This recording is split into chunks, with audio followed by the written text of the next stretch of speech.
Hey, it's MJ from the Coaches Panel. I hope you're well. Welcome back to another episode of the 50 Most Relevant. For times in 2023, Tim Taranto was the top scoring player in a number of formats. But for some reason, nobody's talking about him this preseason. The good news is it's all about to change on this episode of the 50 Most Relevant. Joining me as we talk about Double T, it's one of his Tiger namesakes that he loves to talk about, his guys from Punt Road. Rids, it's good to have you back on the podcast and talking about a guy that really was a sensational pick for us last year as a mid forward, now just midfield only. Yeah, he was an absolute ripper, but he actually exceeded, I think, what everyone expected as we went into last year. I mean, some of those numbers, especially like up to the bye, he was almost a perma captain option across the formats at one stage.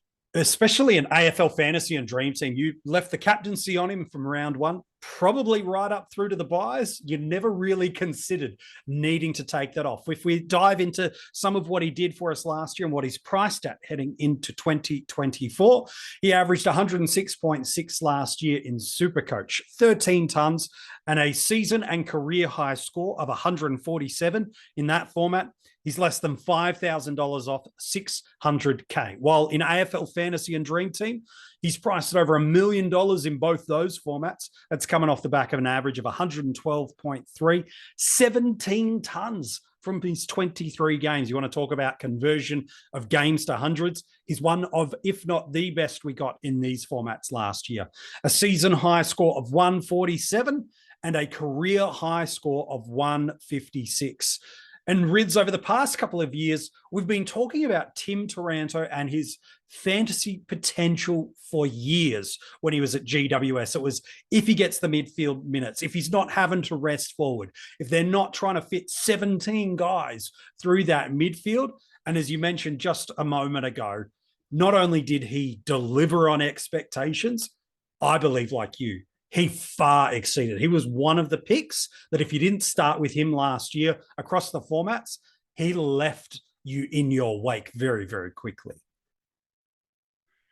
Yeah, exactly. And not only did he have a great fantasy year, he had a great year of football, really. Like, I mean, he won the Jack Dwyer medal for the best of Harris at Richmond. He was an absolute gun recruit. I know there's been a lot of commentary, like we had the Kane Corns, last year, saying like, blah, blah, blah. But the fact of the matter is, the guy actually lived up to expectations. And not only did he live up to them, he exceeded everyone's expectations. And I wouldn't be surprised if he's in captain of discussions at the club, in the next year or two, to be honest.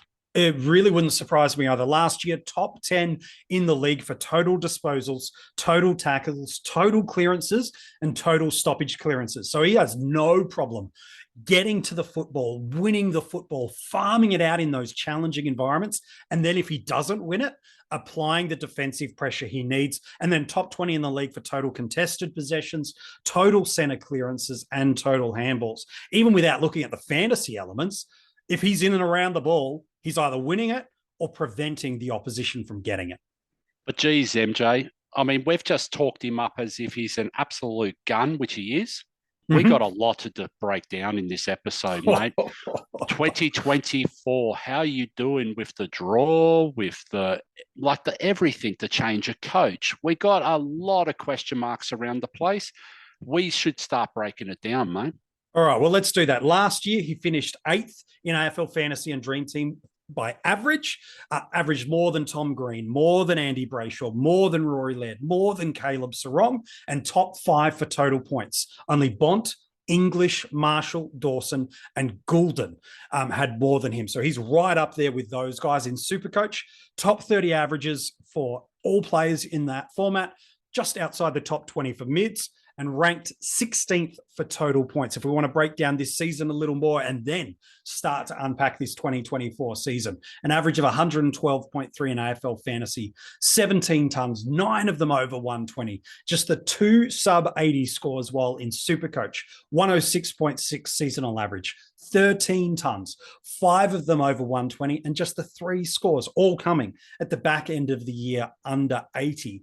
But there was a couple of things that really took place mid-season that I'm keen to unpack, even before we look at what Adam Uze will do for this team, is how you view Tim Taranto coming into 2024 really kind of comes under a couple of core areas, Ritz.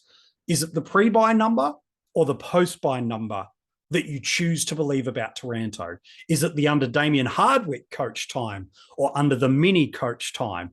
Which do you believe is the true Tim Taranto? Because depending on which you believe about those narratives tells you Taranto's a fade or he offers significant value despite being priced incredibly high in the formats. Yeah, so there's going to be another little before and after as well that we're going to include in the next couple of minutes. And that's going to include one of his teammates that might have come across from GWS at the same time with a hopper, without a hopper. So, and I mean, we could do this all day, yeah? There's a lot of narratives we could be pushing, but the thing is, we don't want to push a narrative on this one. This one is very clear. You just look at the numbers, you throw the questions out there, and everyone has to actually break it down and see what their risk appetite is for Taranto, and then look at round zero and decide from there, do I trust that narrative? Is he a fade? Because I can tell you now, mate, if he goes 140 in round zero and you thought he was a fade, that's a very, very tough change of mind, because you've convinced yourself over the past 10 weeks that he is a fade. Now, if you go in there and you go, well, I'm going to keep an open mind, I'm just going to remove the player's name. It might be Taranto, it might be whoever else around that mark. Doesn't matter, okay? I'm just going to remove the name. I'm just going to have a player at that price point as an example, for instance. And then you just allow round zero to come into you. And you just work out, can I trust someone that's played round zero, or am I better off backing someone that hasn't played round zero that's going to have their first? And again, what a challenge, mate, trying to work that one out. Opening round and what we do, there'll be plenty of strategy elements we'll discuss right throughout the preseason. And right towards the end of this episode, I got a big opening round question that, Rids, I want to throw to you that might be against the popular community narrative of how we should approach opening round. So I'm keen to get your thoughts. But pre-buy in AF and DT, Taranto goes 124. Post-buy goes 93. Pre-buy in SuperCoach goes 119. Post-buy goes 87. In wins and losses, he's pretty much negligible across the formats. I wouldn't be too concerned about a win-loss percentage. But there's the under dimmer and then there's the under mini conversation. So he got two coaches last year. Under dimmer, he goes at 119.5 in fantasy. He goes at 115 in SuperCoach. Under mini McWalter, a little fade, 106.8 in fantasy, and pretty much a flatline 100 in SuperCoach.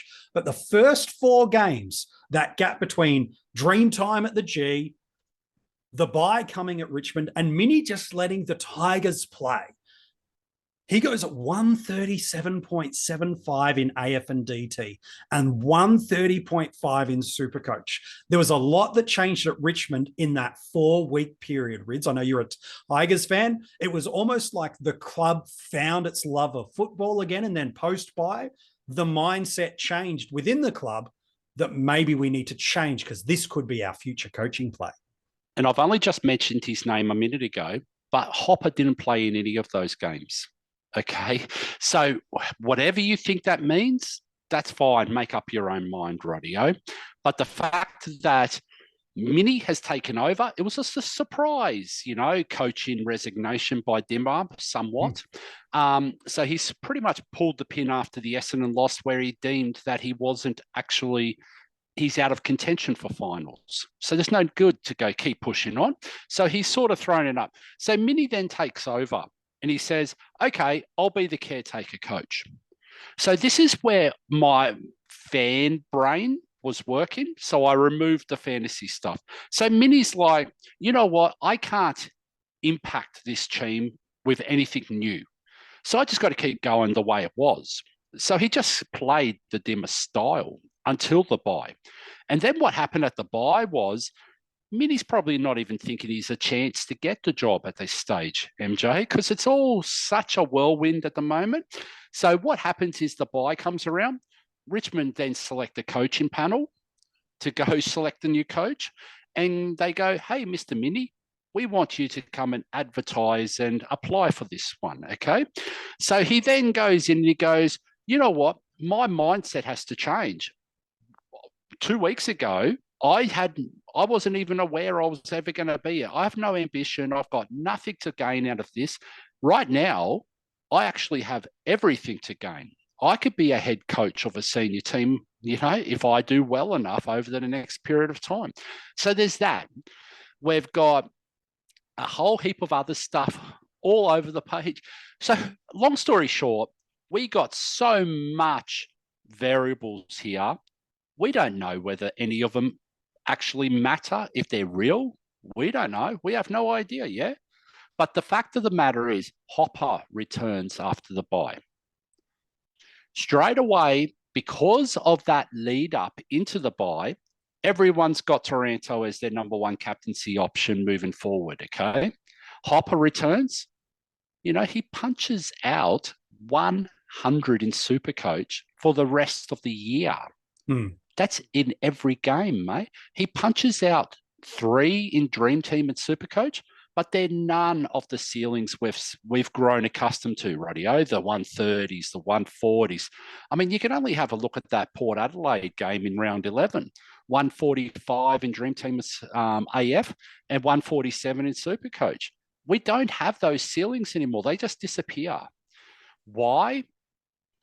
It could be anything. It could be a lot of everything. But guess what?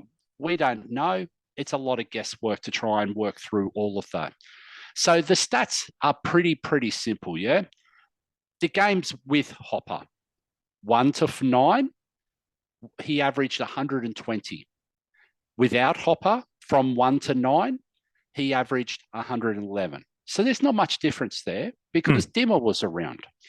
After round 10, though, in DreamTeam and DreamTeam and AF, he went at 92, with Hopper.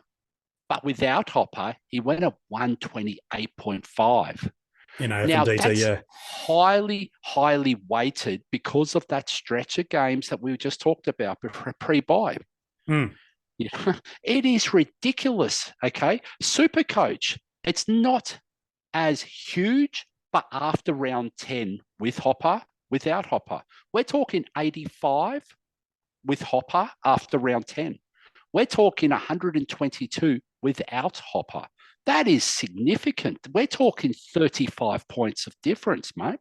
It's incredible. Now, I know that we, like everyone knows it. Yeah, it's no secret. Taranto's clangers, his efficiency with his kicking, like it's all been questionable. Yeah, Kane Corns brought it to the table last year. This is not a secret. That's what impacts him in SuperCoach because the guy can find the ball. There's no problems about that. Now, when I broke down the fact of the MCG as well, it didn't really make much difference.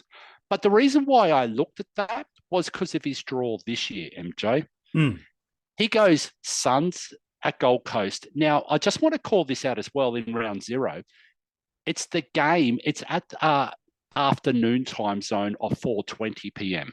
So it's not at that night time that we all worry about where there's slipperier conditions and humidity's all through the roof and everything else, but it is at that cooler part maybe of the back day. half of the game, yeah. So it's actually going to really be decisive on round 0. If he has a monster score, we have to open it up because he goes MCG, MCG, MCG, MCG, MCG after Norwood and then the Eagles away. Pretty much he's got 5 of the first, he's got 1, 2, 3, 4, 5, yes, 5 of the first 7 of his games in 2024 at the MCG. Yeah. So that's why I wanted to highlight those breakdowns at the MCG because it's really, really clear that the guy's a gun. He went at 117 for DreamTeam and AF at the MCG last year.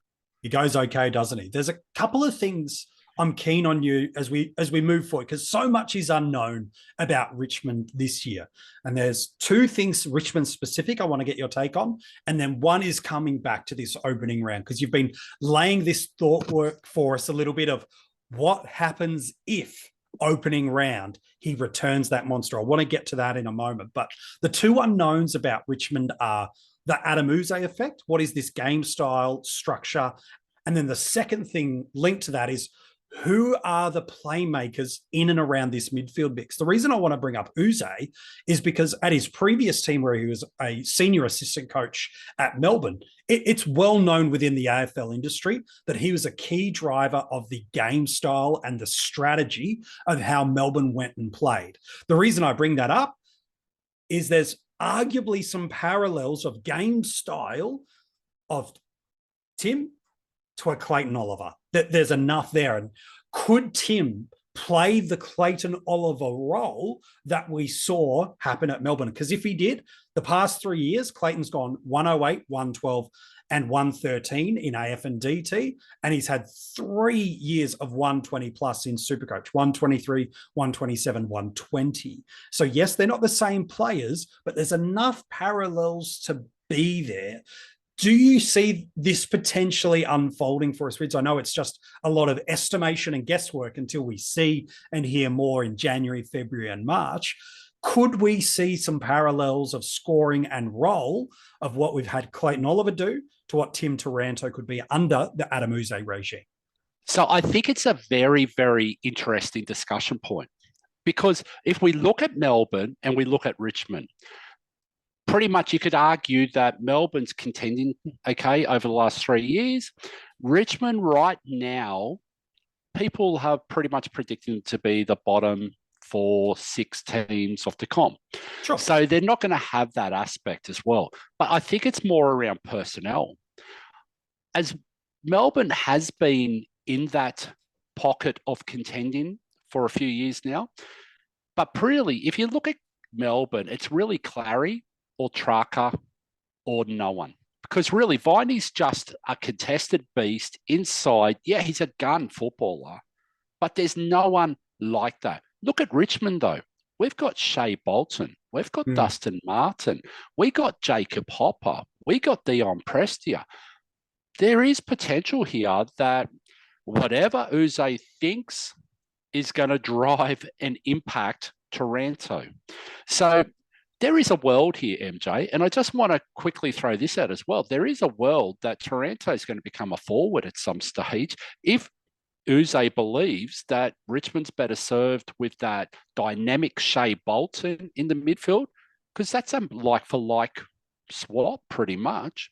Like if he thinks, you know what, Dusty's getting the ball a lot more. I like his efficiency with his kick-in, his decision-making moving forward, going into 50. And I like Taranto at the end of that. Again, that's very viable. So this is, again, what we're talking about here, though. Let's break it down properly and let's just say it's a guess, yeah? We're guessing. We're absolutely making up a discussion here, running on what ifs. None of this is factual, mate. Not one thing. We don't know until it actually becomes actual. In hindsight, it is impossible to know where this goes. So that's the element of risk you get if you're going to go a Taranto. That's why I said to you the other week when we did the breakdown on Guthrie. Yes. I said to you, we don't want guys who are unique, who have these question marks around them, because if they don't go well, that means you're the only one impacted or the coaches to have them. It's like you'd rather have someone be popular and not go well than be unique and not go well. Okay. So this is going to drive this. So that's why round 0 becomes that really interesting melting pot.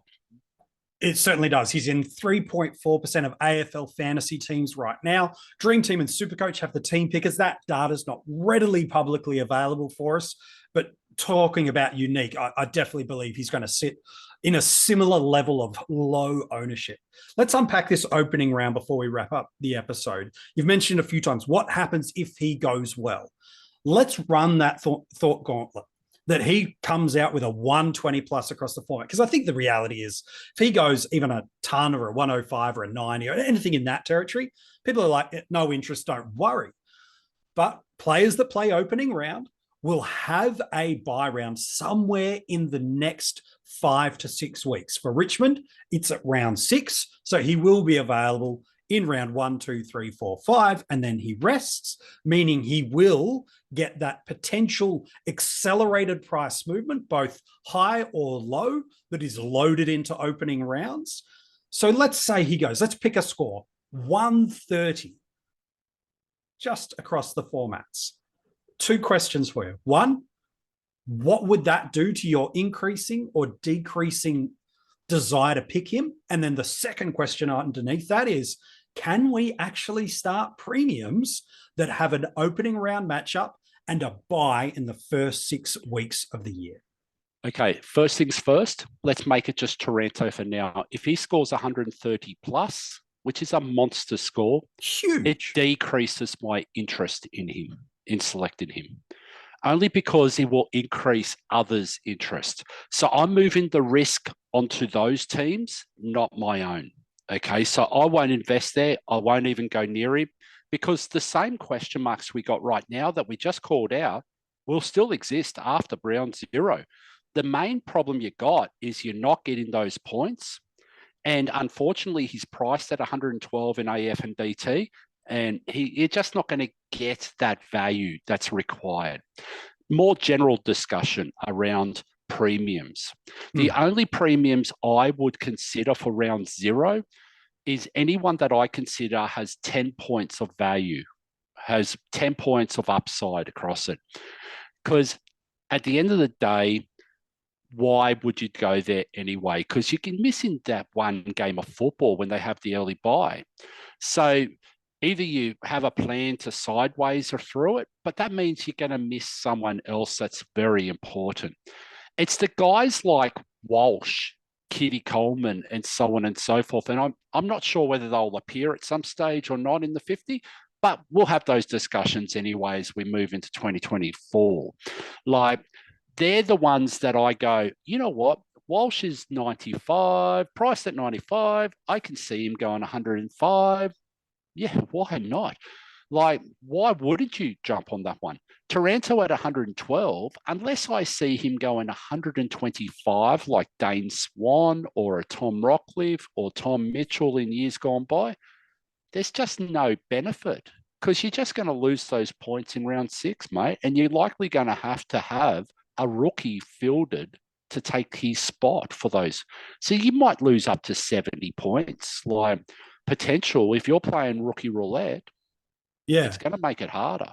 I suppose the flip side people might choose to look at is it's only best 18. That rookie score doesn't count, albeit I'm out of a premium. And now I've got the premium everybody wants. That might be the thought process some have. Talk me through, not talking someone out of that ideology. No. Let's have a look at that one. Stay in that space for a minute of Taranto does that 125 over the first 5-6 weeks. I've now got the premium midfielder everybody wants, and the cow coming on field. It doesn't matter because of how I'm only on best 18. Could this be a way of playing the games? It could be, but I think there's another point that I was just going to mention. By having one of these guys that becomes a red dot for that bye round, you can actually loop. You can use them as your loop option, whether you want to do that from a rookie to a rookie with a bench option, whether you want to do it for VC to C. There's a lot of dynamics in this, okay? So they shouldn't be just disregarded, because they are going to be actually useful. And we saw last year, MJ, in round 1, where Chandler came out and popped 100. You could actually make up those. Like, if you could have the ability to loop Chandler onto your field and pick up that score instead of the 30 or 40 from the highly owned other rookie that's on field for others, because they don't have that option of the red dot loophole, then that's very viable as well, yeah? So there's actually more dynamics again that we have to consider. Rolling lockout.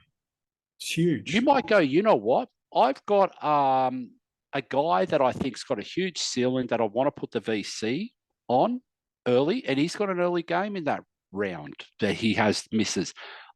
suddenly you've got a captaincy loophole, and at times you can pick up 50 points just on a captain loophole option if your VC goes 150. How many times last year did we see the Tim Englishes, especially early with the VC? And if you didn't have it on him, then you were missing 30, 40, 50 points. And as the year goes on, that's a lot of points, yeah? It's a huge amount of points. Like the example of who you might be alluding to is the Dockers play the Eagles in that round 6 week that Tim Taranto is playing through there. So you go, you know what? That's what I'll do. The VC's on a Brayshaw or a Sarong, whatever it is, I'll bank that. And if I need to as a Taranto type owner and spend a trade, I'll go and trade into with North Melbourne and the Hawks at the end of the round. I'll go get the LDU. I wanted him anyway. Now's an excuse. Will Day is on an absolute terror. A John Newcomb. There's so many different things. So you're right. It's not just the don't get premiums that are there. Have the conversation and consideration. So often in the community, we hear a thought process that makes sense, and it absolutely does, to not pick a premium without any upside in these first 6 weeks. However, this is what we need to do because no one's ever done this many multi-buy rounds in clumps at the start of the year. Consider, ponder, see what it could look like, see the avenues that it might make up for us. Because if you find something that nobody else does and others are heading a popular pathway and it doesn't work, all of a sudden you set yourself up for success, Ritz. So I just want to highlight one thing. And now this isn't about Taranto. This is more a general strategy. Strategy now, yes. Sam Walsh right now has been the talk of the town. Do we start him? Don't we start him? You know what no one has actually done at this point in time is considered the matchups for round 2 when he has his bye. The first matchup made is St Kilda playing Collingwood on the Friday night, or the Thursday night at that stage, sorry. Why wouldn't you explore like Dacos? Like St Kilda at times last year had let in monster points for defenders. Why wouldn't you go, you know what? I could actually VC Dacos in a friendlier, like at this point in time, we're going off 2023 data. So Who knows what 2024 is, but this is all hypotheticals, yeah? Why can't I go in and put the VC on Dacos? And guess what? You've got a red dot in Sam Walsh that you can actually put the C on. Like, if he pops, mate, you're not only ahead of the pack because everyone's going to go trade into Walsh the next week, but you're ahead of the pack because you've got a VC option straight away that you're actually happy to take. And again, a lot of, I've been really bit funny with it, okay? But that's the sort of discussions we actually need to start looking at. Not just, does someone have a buy round? Yes, they do. Oh, okay, no worries. Well, I'm just going to rule them out straight away. Guess what? Sometimes a guy who misses 1 week of a suspension, Tom Green last year, he got suspended last year, missed a week, came back, and then was pretty much the best midfielder for the next, period of time month or so. Yeah. And including, I think it was 170 or something from memory. There's a big game in there for sure. Yeah. So why would you not explore every possibility? I'm just not going to say no, but my gauge for myself is having that little bit of a cutoff. I want value for 10 points because that way, then you can sort of hedge your bets a little bit, yeah? You can go, I've made a bit of money. I can then sideways to the premium of choice at that particular time, and then you can move forward. If someone gets injured, you've got cash in there. But that's the interesting discussion that I have not seen anything about. Well, hopefully that's what you get from the coaches panel, is providing both sides of the coin with a conversation, not just telling you what you should do, but ultimately providing with you all the angles of information, giving you perspectives for both, and then giving you the information to make an informed decision. Taranto is going to be someone you're going to want to watch deeply, and this Richmond game style, and who's there, because is there a world where he's got that 10 points per game of value that Rids has said? Absolutely, there is. Based under those early games of Mini, based under what he did before his bye, and based under what Clayton Oliver has done at Melbourne. If Uze's bringing some transferable game style, there's your 10 points of game value on it right there. Equally, he's the kind of guy you might go, you know what? I want to see it for 4, 5, 6 weeks. He's pretty heavily priced. I'll trade into him after the bye, knowing whether or not he's in contention for DPP, and all of a sudden could be one of the best forwards, giving the likely low threshold it seems we have forwards at the moment, because all it could take is an injury, pops back into the mids, and all of a sudden you've got this guy that can dominate. He's a fascinating guy to consider in Classic, but equally in drafts. Rids, I'm really keen on your take here. What people do with their early strategies around draft, specifically linked to what draft position they have, and ultimately a number of coaches, positions on field. All these variables impact what and how you approach your draft day strategy. Where do you see him going? And if you were going to pick a Tim Taranto, what's the sort of strategy you should be looking to have in and around where and how you pick him up? Okay, so when I did the rankings a couple of weeks ago, I ranked Taranto as a M1, okay, across DT and AF. Yep, 100%. And I had him at an average of somewhere between 100 to 120 because of the questions we've raised. Now, if he's 100, though, he becomes the number one forward likely at some point through the year as well. Because really, if he's around the ball, he's going to average, mate. He's going to score. So there's no questions about that. But the biggest thing that I came across was the 4 big dog rucks. Okay. I think there's 4 now. We were talking about it last year, and we keep saying rucks, but the fact of the matter is Gawn and Grundy are now sole rucks for their clubs. So they join Marshall in English as the 4 big rucks. We were talking about the 4 or 5 big forward dogs last year.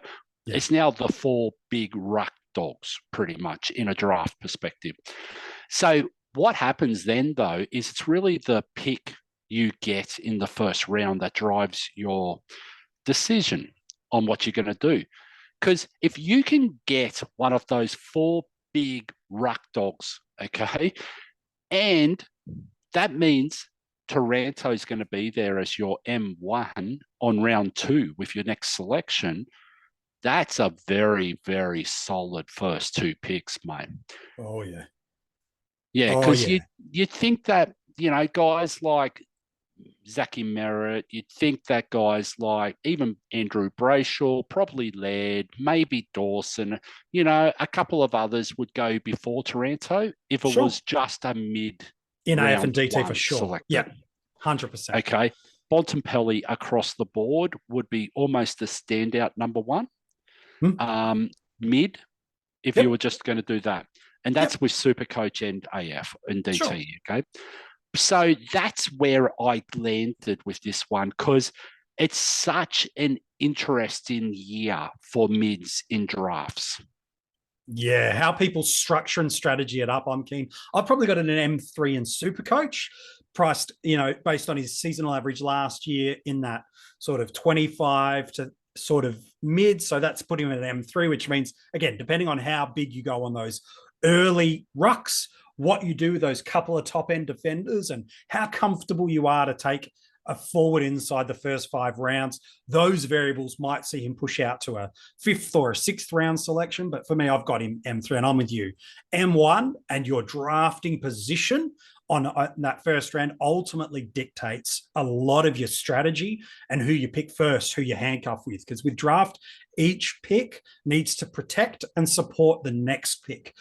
So look at it wholeheartedly. I really like that advice, Rids. And I think the other thing with drafts, mate, that we always say that someone's going to average 10 points, next to the next best player in their line. But in reality, though, I can't see anyone getting within 10 points of a Dacos in the defensive lines. So that's the extra variable. So does that push Dacos into the number 1 discussion overall? For sure. Or does that actually mean he still falls behind the English types? So this year, really, we've got those big guys there. And then in the mids, we've got a blanket over about 20 guys in my eyes. Like across any the one formats. of these guys could go pop, yeah? Oliver could go pop. Laird could go pop. Dawson could go pop. You know, Brayshaw, Sarong. Golden. It just doesn't stop. So many of these great options and draft. That's the beauty of being able to play multiple games. It gives you opportunities to try different things and strategies. I love that. Hey, Rids, it's been a pleasure to have you back yet again on the podcast, talking about Tim Taranto. As always, a pleasure, mate. Easy.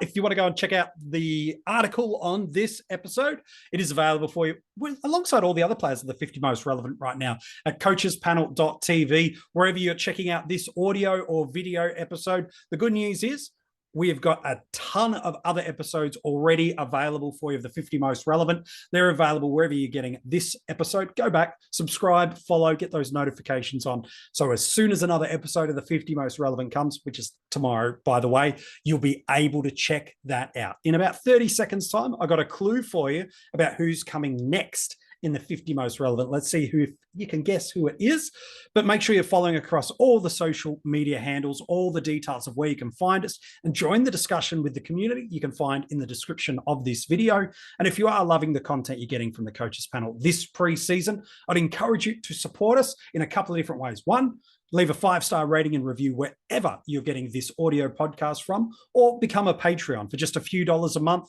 There's some additional bonus content, hidden groups, extra articles and podcasts that do come right throughout the preseason. If you become a breakout or a premium tier supporter, one of those rewards you get is you get the audio podcast the day ahead. So they already know who the clue's about. They're already there. They're literally the equivalent of an Australian talking to American. They know what's coming hours ahead of you. So if you want to do that, all the details for that also in the description of this episode. All right, who's coming up next for us? Here's your first clue. It's the first defender of the 50 most relevant. We've been heavy on the value mids and heavy on the forwards. Our first defender. Back in 2022, he gave us his career high scores. He's already got a ton for us in AFL Fantasy and Dream Team. He's already posted a score over 130 in SuperCoach. He comes in at significant value for us, and he's shown this guy can score. There's some talk that he might even have a really fantasy-friendly role for us in a team that over the past few years has given us multiple premiums in multiple lines. Who is this value defender that I'm talking about? You will find out tomorrow in the 50 most relevant.